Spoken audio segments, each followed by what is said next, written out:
लखी गुलाम शाह जे higher secondary school जे शागिर्दनि उस्तादनि में 5 डिसंबर ते सकाफ़ती ॾियारो भरपूर नमूने सां मल्हाइण जो वचन कयो आहे। वीडियो लिंक ते मौजूद आहे हिदायतुल्लाह महर जी। हिदायतुल्लाह हर साल जियां हिन साल भी 5 डिसंबर ते पूरी सिंध में इल्म पिरायो सिंध सवारियो जे इनवान हेठि आवाज़ टीवी पारां जेको ऐलान कयो वियो आहे उन ई हवाले सां हींअर लखी गुलाम शाह में बि उहो शौक़ जज़्बे सां मल्हायो पियो वञे। हिन वक़्तु असां बीठा आहियूं लखी गुलाम शाह जे हायर सेकेंडरी स्कूल में, जिते असां सां गॾु उस्तादनि सां गॾु शागिर्द भी मौजूद आहिनि। वधीक अचो त पुछूं था उनजो छा चवणु आहे। असांजी सिंध हमेशह खां वादीअ मेहराण जेके सॾियो वेंदो आहे उहा इल्म ऐं तहज़ीब ऐं तमदन जो गढ़ रही आहे। अॼु खां 5000 साल अॻु मुअनि जे दड़े जी तहज़ीब सॼी दुनिया जे लाइ मिसाल आहे त जिते पूरी दुनिया में ऊंदहि हुई उते सिंध में रोशनी हुई।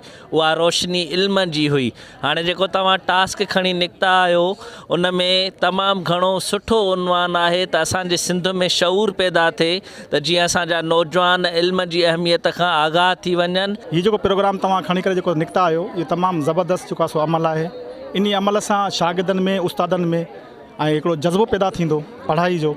उन खां बाद में जेके बंदि पियल जेको आहे सो मतिलबु स्कूल आहिनि असांजे इर्द गिर्द नवाज़ जा जेको आहे सो उन्हनि ते बि जेको सुठो जेको अमल जेको थींदो। हींअर असांखे खपे त इल्मु पिरायो ऐं सिंध सवारी। जेकॾहिं असांखे खपे त हुकुमराननि खे बि खपे त सिंध खे सवारीनि ऐं हुकुमराननि खे खपे त सिंध जा जहिड़ा ख़तमु करणु। सिंध में तमामु घणा जहिड़ा ॿार फसाद रही गया आहिनि। इन्हनि खे परे हटी करे तालीम ते ॾाढो ध्यानु ॾिनो वञे। जेको 5 डिसंबर ते रैली जो तमामु कयो वियो आहे, असां आवाज़ टीवी सां तमामु साथ ॾींदासीं। इन में इल्मु वधायो सिंध संवारियो। ॿिए जंहिं शइ खे हर शइ खे छॾे ॾिनो। इल्मु हूंदो त सिंध अॻिते वधंदी, सिंध अॻे वधंदी। आवाज़ टीवी इहो प्रोग्राम करे थी, तमामु सुठो आहे। मां हुकूमत खे बि अॻ में इलाही स्कूल बंदि हुया, तालीम रुकी वई हुई, कोरोना जे करे तालीम रुकी पई हुई।